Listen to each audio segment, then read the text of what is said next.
Okay, so I'm going to get started by welcoming all of you guys here at the temple, and welcome to everyone who's joining online as well. Today is our group learning program where each Sunday and Wednesday I come together with students to be able to help them learn the path to enlightenment. And I start this with meditation, and then afterwards I give a talk. And the talk for this evening is actually based on this book.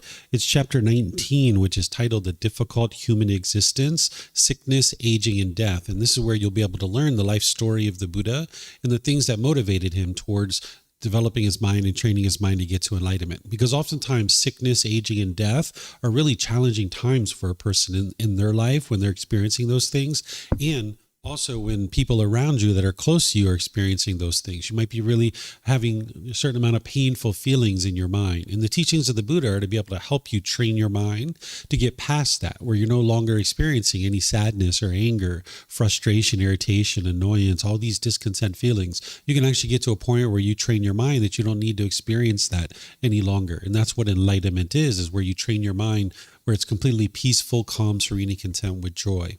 So welcome to all of you guys here. Welcome to everyone who's joining online as well. If you'd like to join for meditation, I start with some chanting to ease the mind into the meditation. You can see these chants on a laminated sheet over there on the cabinet. You're welcome to help yourself and chant along if you'd like. These chants, they're not a rite or ritual or ceremony, worship or prayer, anything like that. It just helps to ease the mind into meditation and get more benefit out of the meditation itself. And then after the chanting, I'm going to come in with some guidance to be able to help you during the meditation. Then there'll be a period of time where it's just quiet and we're all meditating together. Then we'll come out of that with some more chanting. And that's where I'll start today's class, helping you guys to understand the life story of the Buddha and how to deal with these challenging times of sickness, aging, and death.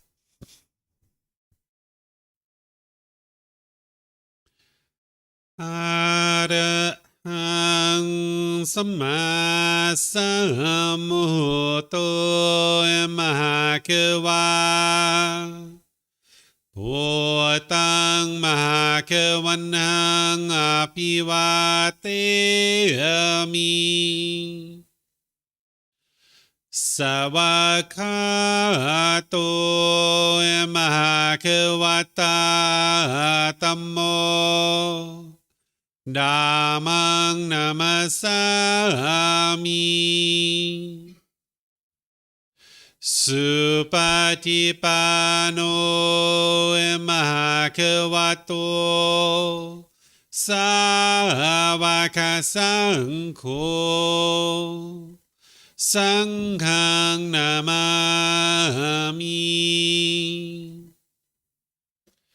Namo Tassa Bhagavato Arahato Samma Sambuddhassa Namo Tassa Bhagavato Arahato Samma Sambuddhassa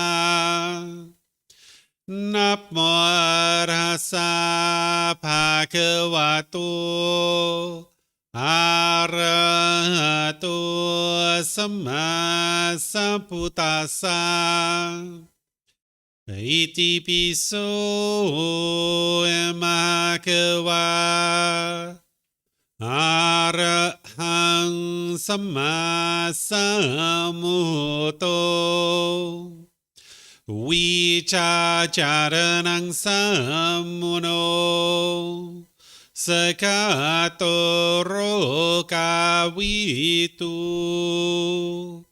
Anutero purisa Dhamma sati satatava manusanang Bhutto Bhagavati.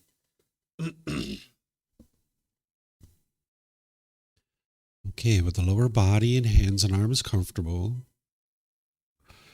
and the upper body erect, just close the eyes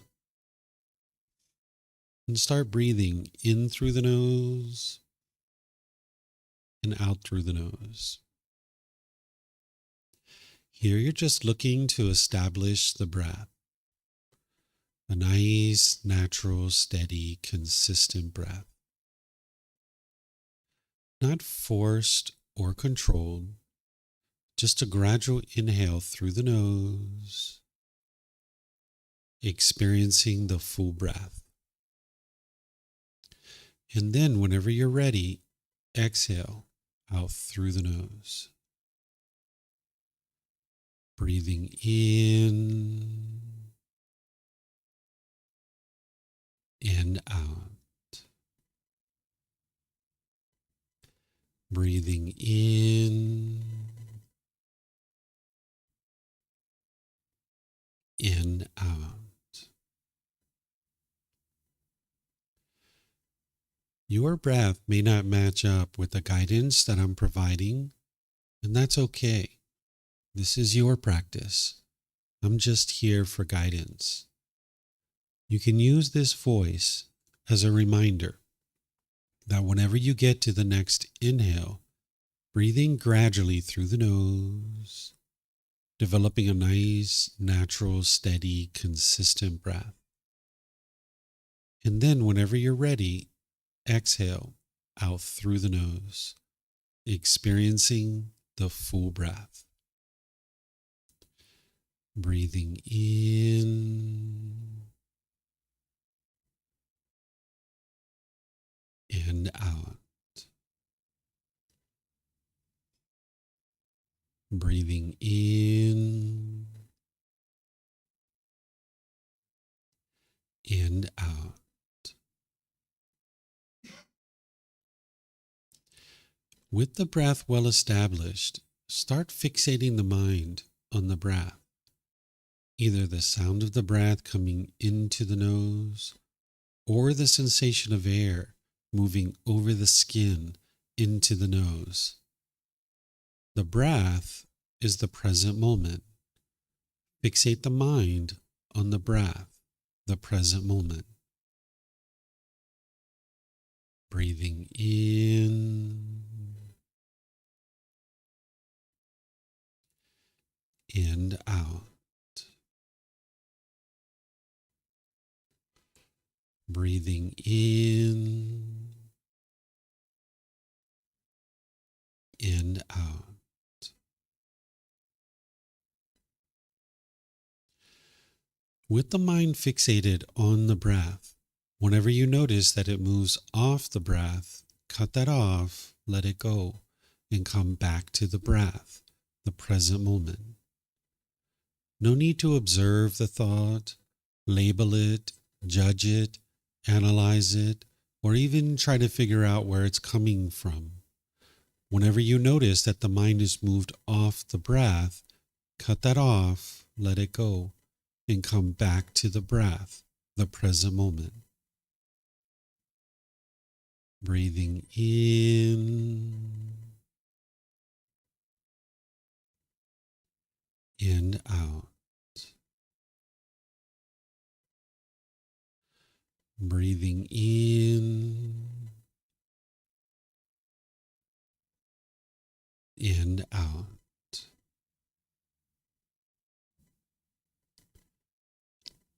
I'm going to be quiet now and let you do this work of focusing on the breath, cutting off and letting go anytime the mind moves off the breath. You have nowhere to go. There's nothing to do. No one needs you right now. This is your time to focus on the breath. Breathing in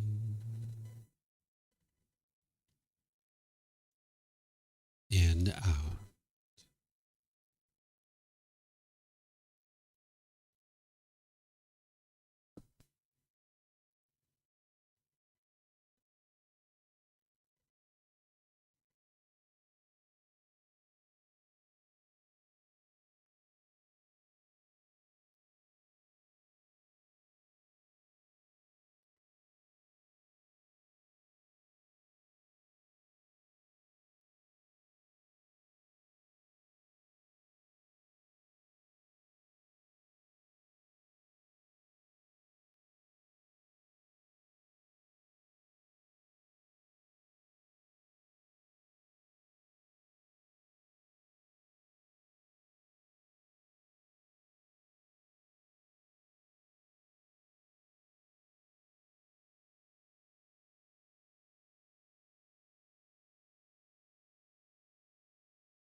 อะระหังสัมมาสัมพุทโธมหาเกวาโพตังมหาเกวันหังอภิวาเตมิสวากขาโตมหาเกวตาธัมโมธัมมังนามัสสามิสุปฏิปันโนมหาเกวโตสาวกสังโฆสังฆังนามามินับโมตัสสะภะคะวะโตอะระหะโตสัมมาสัมพุทธัสสะนับโมตัสสะภะคะวะโตอะระหะโตสัมมาสัมพุทธัสสะนับโมตัสสะภะคะวะโตอะระหะโตสัมมาสัมพุทธัสสะอิติปิโสมหะเกวาอะระหังสัมมาสัมพุทโธวิชาจารนังสัมมุโนสกาโตโรกาวิตุอนุเตโรปุริสาดามาสติสัตตาตาวามานุสรังโพโตภะคะวะติ Okay, if you guys would like to slowly make your way out of meditation. Once again, welcome to everyone here at the temple. Welcome to everyone who's joining online as well. Today is our group learning program where each Sunday at 9 a.m. and 9 p.m. I gradually walk students through this book. It's titled Developing a Life Practice, The Path That Leads to Enlightenment, where each Sunday I go chapter by chapter, helping students to be able to understand the path to enlightenment that the Buddha taught. The Buddha taught how to get to this enlightened mental state where the mind's completely peaceful, calm, serene, and content with joy, where you no longer experience any discontent feelings. And you would need help to be able to be guided on this path, but it's each individual who's choosing to do the work for themselves to be able to train their mind to get to this enlightened mental state. So an individual would need help and guidance along the way, but it's them that's actually working to cultivate the wisdom. And all throughout this program, I've been sharing teachings with people to help them understand the teachings that it takes to be able to move the mind to enlightenment. And here we are in chapter 19 in our book, which is now titled The Difficult Human Existence, Sickness, Aging, and Death. This is where I actually share teachings about the life story of the Buddha. You know, living life in the unenlightened mind can sometimes feel quite difficult, especially when you're experiencing sickness, aging, and death for yourself or for those that you're close to.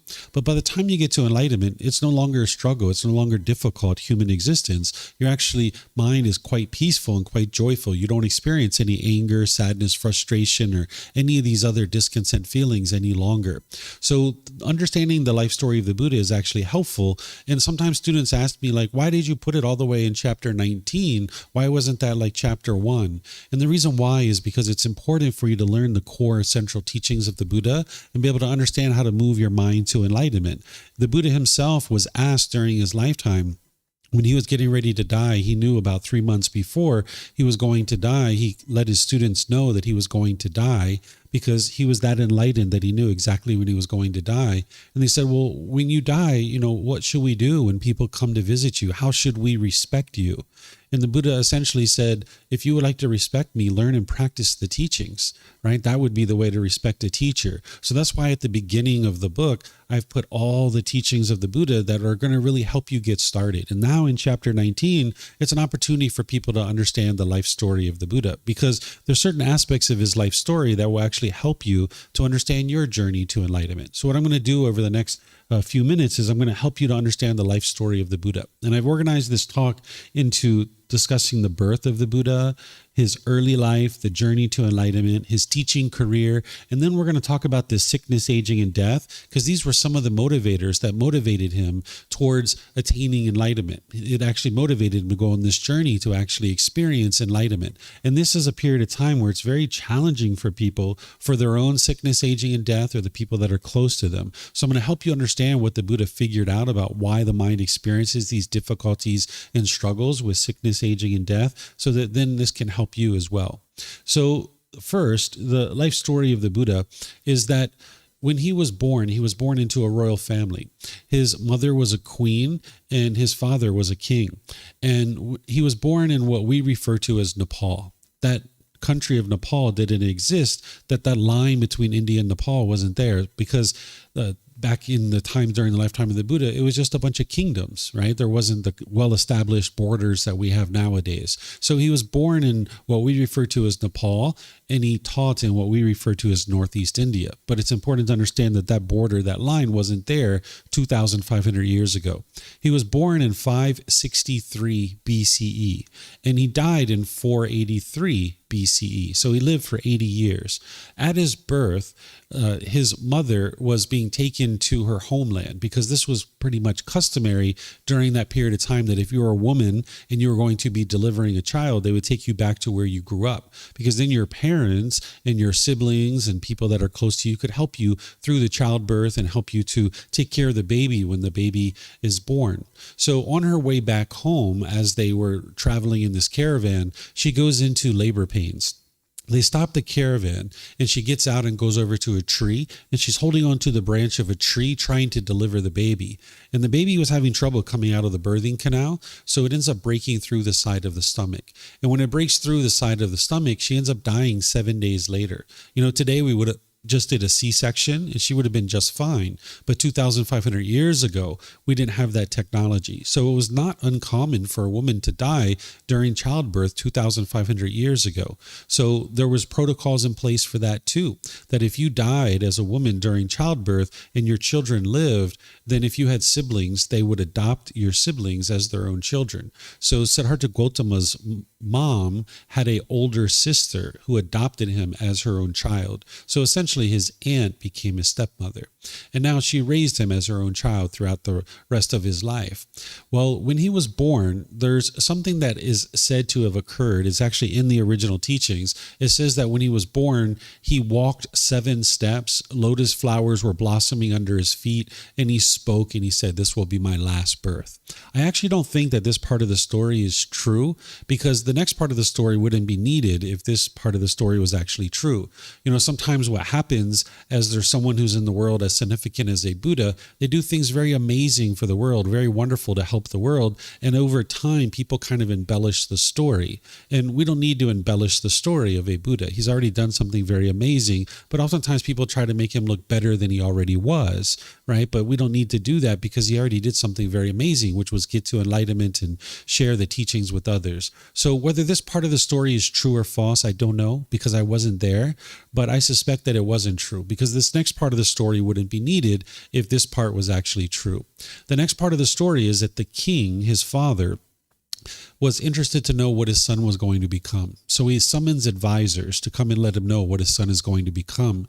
He summons 108 people, like fortune tellers, essentially. This was a common practice during the time of Siddhartha Gotama.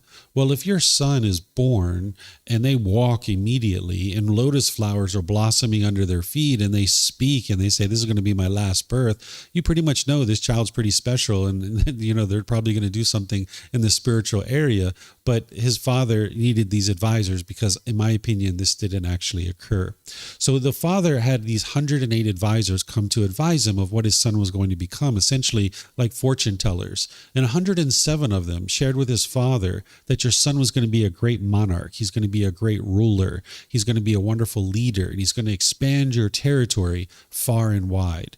Well, of course, the father's like, that's my boy. Okay, yes, right? That's what I want. Well, there's this one advisor who comes in, the 108th advisor, and he apologizes to the king. And he says, sir, I'm so sorry. I heard those other advisors, and they are correct. Your son's going to be a great leader, but he's not going to be a monarch. He's not going to be a ruler. He's going to be a spiritual leader. And his father didn't like this. So his father decides he's going to sequester his son in the palace and not let him go outside and get involved in worldly affairs, because he felt like if his son went out and got involved in worldly affairs, he'd be interested in becoming a spiritual leader. So instead, he keeps him in the palace, and he kind of tries to woo him into the ways of being a monarch, where he gives him, wonderful fabrics to wear as clothing. He gives him great entertainment, amazing food, beautiful women bathing him and taking care of him. He thought that if he could kind of get him hooked to this lifestyle of being a ruler and a king with all this life of luxury, that he would never leave from that, because he would never be able to let that go, to be able to leave and go do something else. So for 29 years, his father kept him in the palace, really lavishing him with everything you can imagine that a rich king could give their son.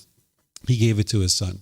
But at the age of 29, Siddhartha Gautama realized that he was about to become the king, because the way things worked at this time is that if you became 30, when you became 30, you would then become the king, and your father would retire, and now they would basically live life alongside of you to be able to teach you how to be a king.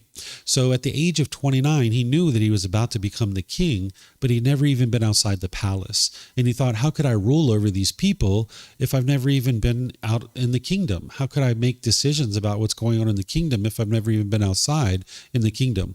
So without his father knowing and against his wishes, he actually went outside the palace, and he took with him his royal attendant. This is like his chief of staff, his main confidant.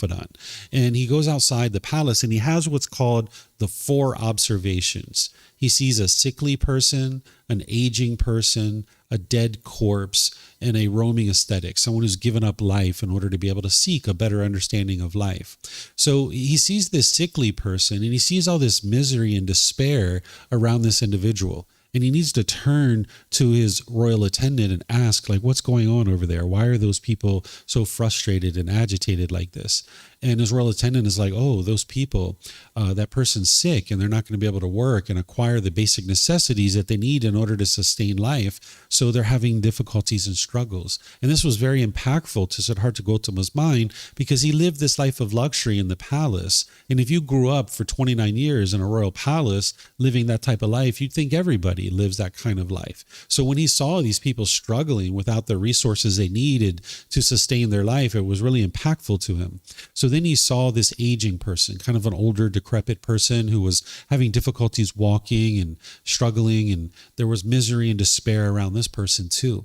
And he needed to ask his royal attendant, what's going on over there? And he's like, oh, it's the same thing. This person's old. They can't work. Their family relies on them, and they're not able to get the basic necessities to sustain their life.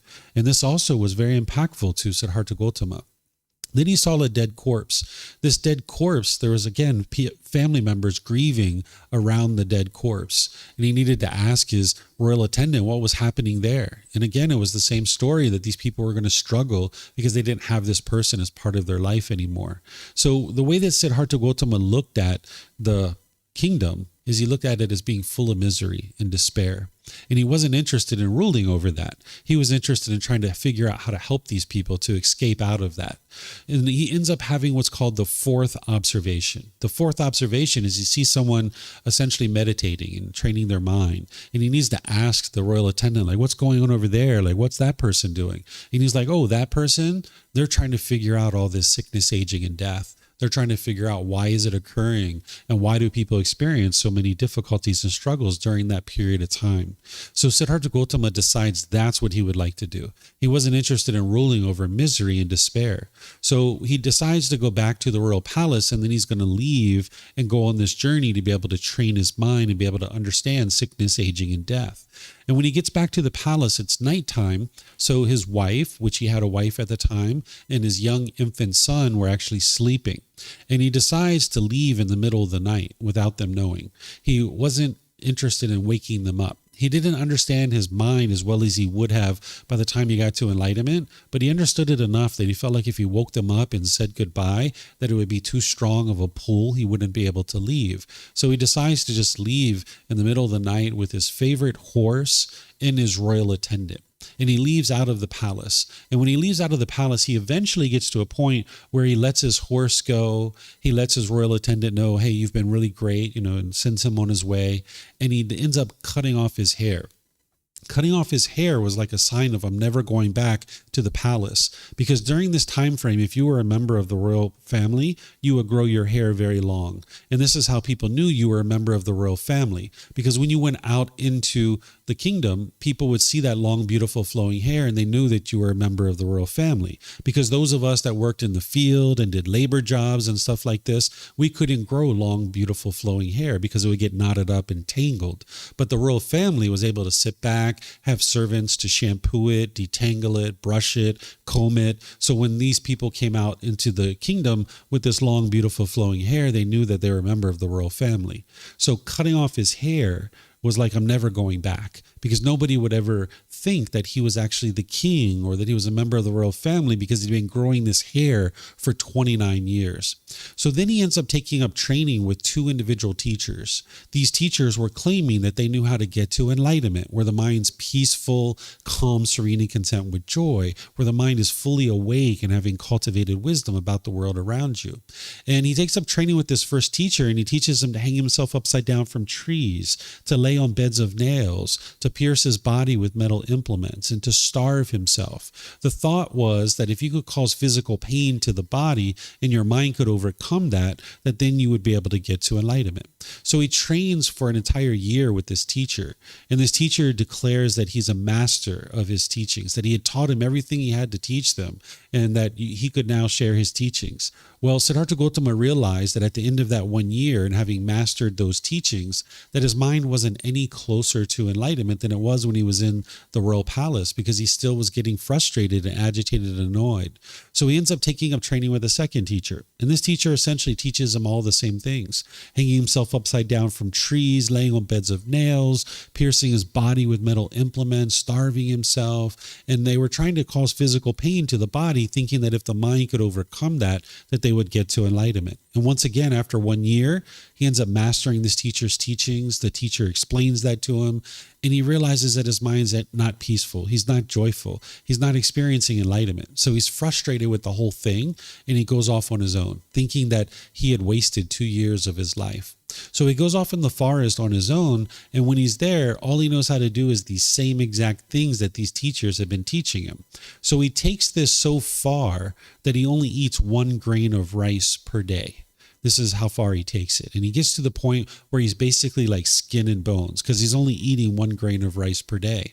He's sitting on the edge of the forest meditating, and there's this mother and this young daughter who comes by, and they see that he's on death's doorstep, that he's just skin and bones. And they beg and plead with him to eat some rice, thinking that he's going to die if he doesn't eat this rice. So he reluctantly accepts this rice and decides to start eating it. And in this moment, he has what's called a realization. He realizes that he's been going about this whole thing the wrong way. That when he was in the palace, he was living this life of sensual pleasure, where he had everything and anything you could imagine. He had all the clothing and fabric and food and entertainment and everything you can imagine that a rich individual would have as a son of a royal king. But then when he left the palace, he swung all the way to the other side, where he was eating 1 grain of rice per day and disparaging the body. So he realized in this moment that he had been doing these 2 extremes, and neither of these 2 extremes actually work to be able to get to enlightenment. So he discovers what's called the middle way, where you do things in moderation. And he starts to train his mind rather than causing physical pain to the body. So he eats, realizing that if he allows this body to die, he wouldn't be allowed to be able to train the mind. So he starts training his mind, and over the next 4 years, he gets to enlightenment. And he knows he's gotten to enlightenment because his mind's peaceful, it's joyful. He doesn't experience any discontent feelings. His mind is focused, has a concentration, clarity, and deep memory, because there are certain pollutions that he figured out that are in the mind, and he uprooted those pollutions through training the mind, and now his mind was performing optimally. But he wasn't quite sure whether he was interested in sharing his teachings with other people, because his teachings were so radically different than what everyone else was teaching. Everyone else was hanging themselves upside down from trees and piercing their body and starving themselves and all these other things. So he hangs out at this tree in Northeast India for about 7 weeks, contemplating whether or not he's going to share his teachings. Well, we know what he did. He actually did share his teachings, or else we wouldn't be here talking about him. So he ends up deciding to go back to this area where he was originally studying with the first 2 teachers, and he encounters 4 of his previous classmates and 1 of his previous teachers. And when they see him coming, they start laughing at him and joking him and mocking him, because they thought he had given up on the path to enlightenment. Because in order to get to enlightenment, they thought you needed to be disparaging the physical body. So when they saw him coming, looking so bright and vibrant and radiant and healthy, and he has meat on his bones, they were like, he's given up on the path to enlightenment, because in order to get to enlightenment, they thought you needed to be disparaging the body. So they were like skin and bones, and here they see this bright and radiant and vibrant person coming. So they started laughing and joking and mocking him. But by the time you get to enlightenment, that doesn't affect you. Right now, if somebody did that kind of stuff to you, you'd probably be upset. But it's actually your own mind that's causing this. So the Buddha, his mind was completely peaceful when he was experiencing these people mocking him and joking him. So he went over to where these people were, and he sat down on the ground, and he takes his hand and he touches the earth. And when he touches the earth, he performs the one and only miracle that he ever performed. This is where once he touched the earth, these animals came to where he was at. So he had deer and lizards and birds and squirrels and rabbits and all these animals coming to where he was at. So if you were there, you probably would have did the same thing that these 5 people did. They were like, okay, you've got my attention. Like, what do you have to share? Right? And they all sat down, and he shared with them what's called the 4 Noble Truths. This is the very first teaching of the Buddha. And I shared that all the way back at the beginning of this group learning program, where in 4 simple statements, you can understand the problem in the mind, the cause of that problem, the elimination of it, and the path forward in a way that you can independently verify. He explains to you exactly what's causing your feelings and how to actually eliminate them. And because his teachings were independently verifiable, these 5 students were able to verify that, yes, he indeed figured out how to get to enlightenment, and they knew that he was enlightened. But a Buddha doesn't keep performing miracles over and over and over and over again. They don't try to attempt to convince people that they are an actual Buddha, because their teachings are independently verifiable. They're not based in belief. They're not trying to convince people to believe them. They're actually helping people to be able to learn the same things that it took for them to get to enlightenment, so that those people can get to enlightenment too. In fact, one of the powers that a Buddha has is they're able to observe the quality of a student's mind, and then they're able to provide them teachings that are going to help them to be able to then progress forward on the path to enlightenment. So if everybody knew that he was a Buddha, they'd kind of be on their best behavior when they were around him, right? If there was like a certain mole or a certain turn of the ear that everyone knew this person was a Buddha, well, they'd probably be on their best behavior. And now that power of being able to see the quality of a student's mind and then offer teachings to help them would be basically rendered useless. So the Buddha didn't go around performing a bunch of miracles trying to convince people of who he was. Instead, he just shared his teachings and then invited people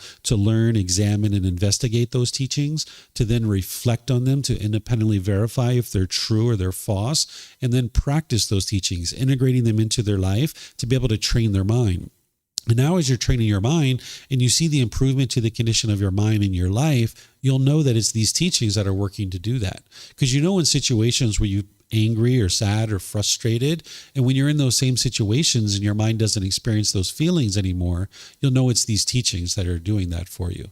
So the Buddha ends up teaching for another 45 years, from the age of 35 until 80. And he ends up dying of old age, that his body essentially gives out. And he ends up dying at the age of 80. And by the time he dies, there's countless people who have gotten to enlightenment. These are actually the three qualities or the three criteria of what makes a Buddha, is that they get to enlightenment by themselves without the help of any teachers or any guides. They then dedicate the rest of their life to sharing their independently discovered teachings, and countless people will get to enlightenment during that person's lifetime. Then they will preserve their teachings in such a way that countless more people will get to enlightenment after their death. So this individual, Siddhartha Gotama, he meets those three criteria. Because while his teachings were all oral during his life, he helped people to remember them by chanting them. And by the time you get to enlightenment, you won't ever forget the teachings that it took for you to get to enlightenment. So shortly after his death, the technology to write things down actually came to that region of the world, and people started documenting his teachings. Shortly after his death, 500 people that were enlightened got together and agreed on what it was that led to their enlightenment, and they documented those teachings. And that's what we study today. And you can actually learn and grow and develop with those teachings and see the condition of your mind gradually improving, so that you know that your mind's moving closer and closer to enlightenment. And by the time you get to enlightenment, all your relationships are harmonious. You won't have bitterness and harshness and hostility in your mind anymore. So you won't be putting that out in the relationships that you're in. Right now, you probably have a certain amount of hostility or bitterness or harshness in your mind. And as long as you're putting that out in your relationships, it's just going to keep coming back to you. So you can actually transform all of this by training of your mind.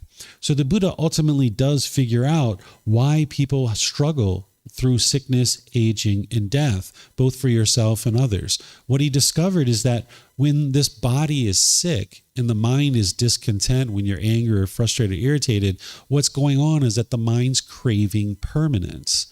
It's craving permanent health, when in reality, this body is impermanent. You live in an impermanent world. Everything's constantly changing around you, but the mind craves permanence. It wants things to be permanent. And when it's getting what it wants, it gets happy and excited. It gets pleasant feelings. But when it doesn't get what it wants, it gets painful feelings like anger, sadness, frustration, and others. And as long as the mind is craving permanent health, when you experience sickness with this body, you'll be frustrated or agitated or annoyed.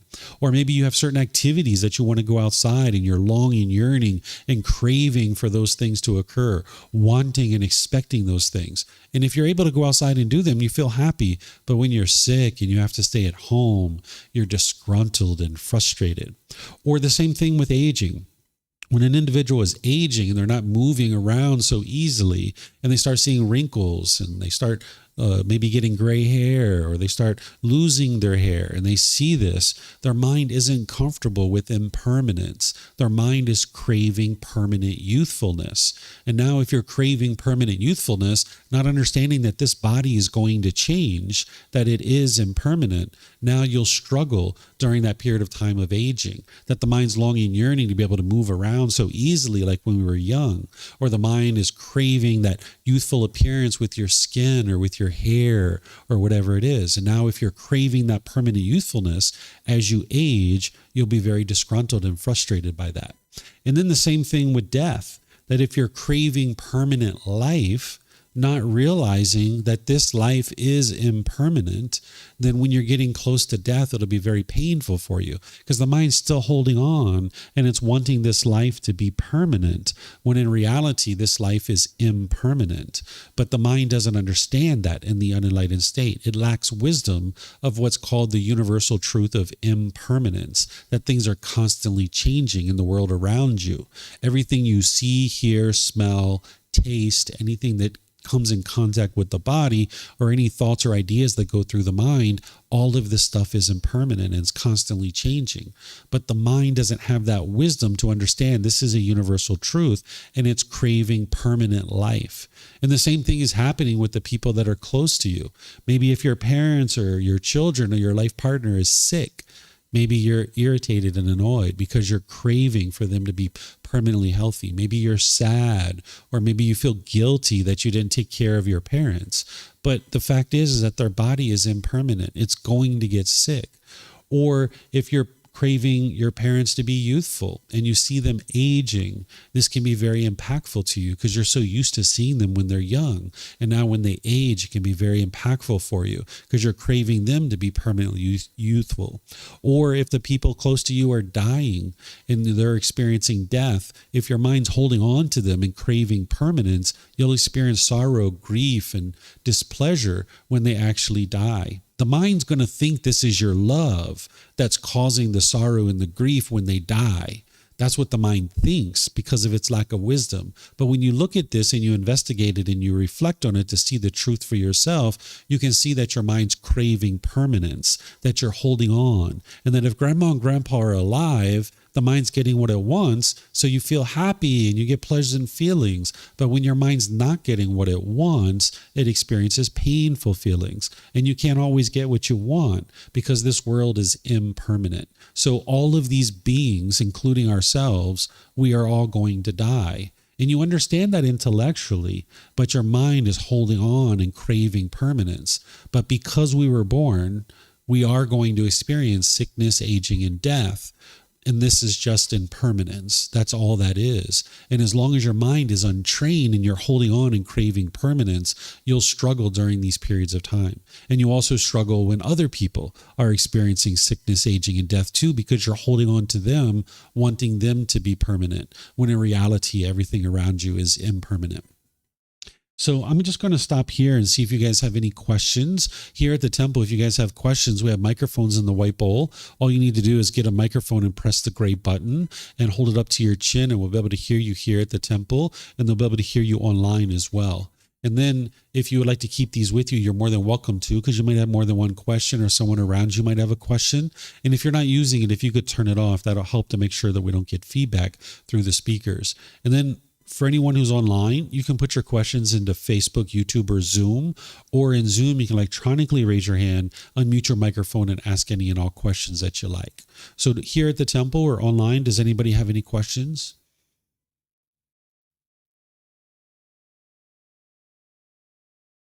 Okay, I'm not seeing any questions anywhere.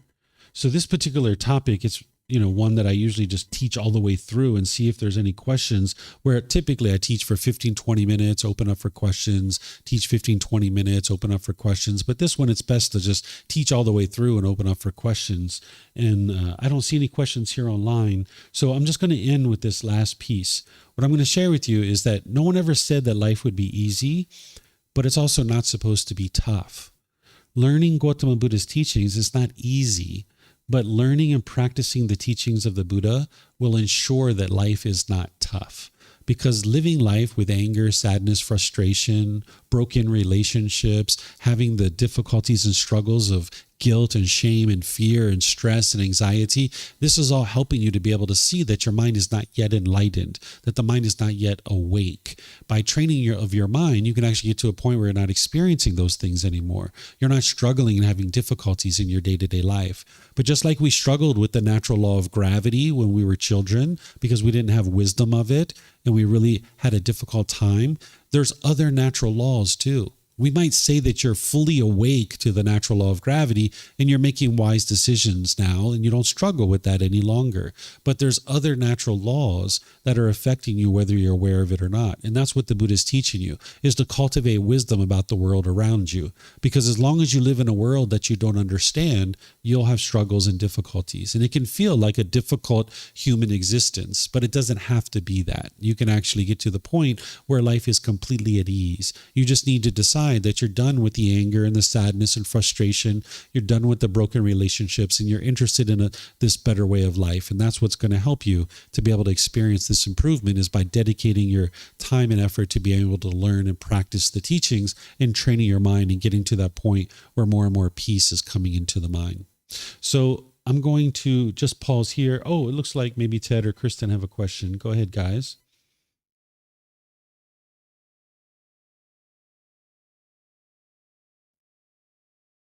Are you guys there?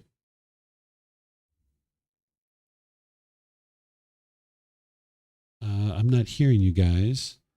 I don't know if it's on my side. Let me check some settings here.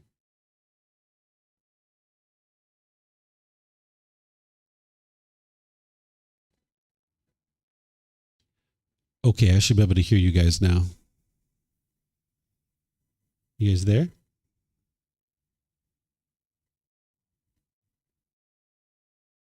Okay, now if you guys unmute, there we go.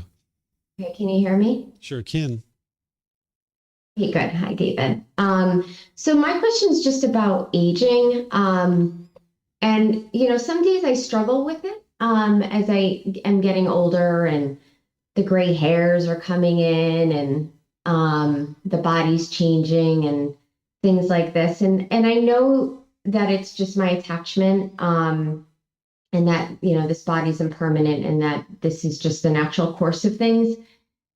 But is there something that I can do, maybe, I don't know, through meditation or just, daily practices that will help me sort of get more, I don't know, comfortable is the right word, but sort of just, I guess let go of the attachment to the body and aging and that type of thing. Yeah, the contemplation of death that I think you've learned in the past, that's what's going to help you. You need to have the Eightfold Path well developed, right? You need to continue to practice breathing, mindfulness, meditation, generosity, and all these other teachings that are training your mind to let go. But then if you bring in the contemplation of death and you do that regularly over time, this will help train your mind to let go. Okay. All right. Thank you, David. Mm-hmm. And if you need help to understand or get a refresher on contemplation of death, just let me know and I will help you to understand that. Okay. So what I'm going to do then is just end class here by thanking you guys here at the temple. Thank you everyone online for joining and your interest to learn the teachings of the Buddha.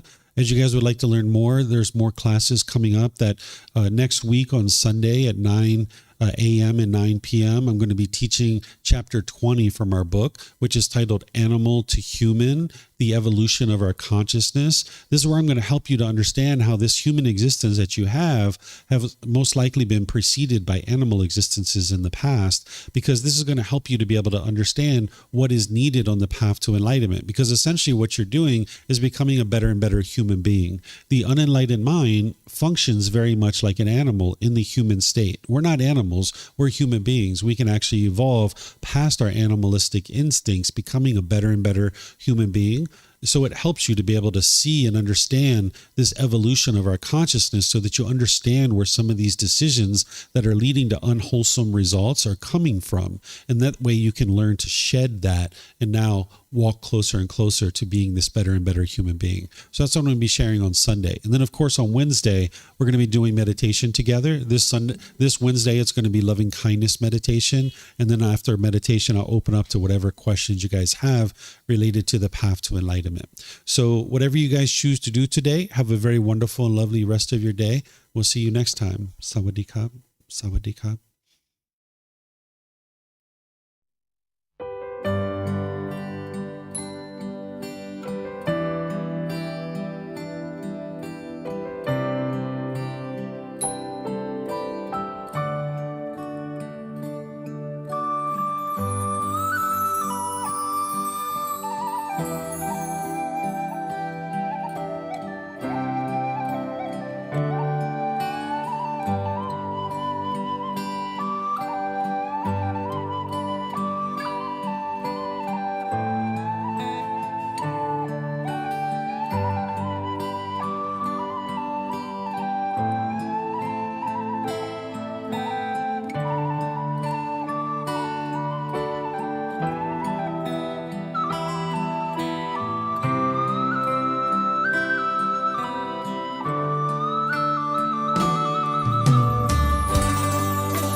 thank you again for watching. Enjoy your meditation.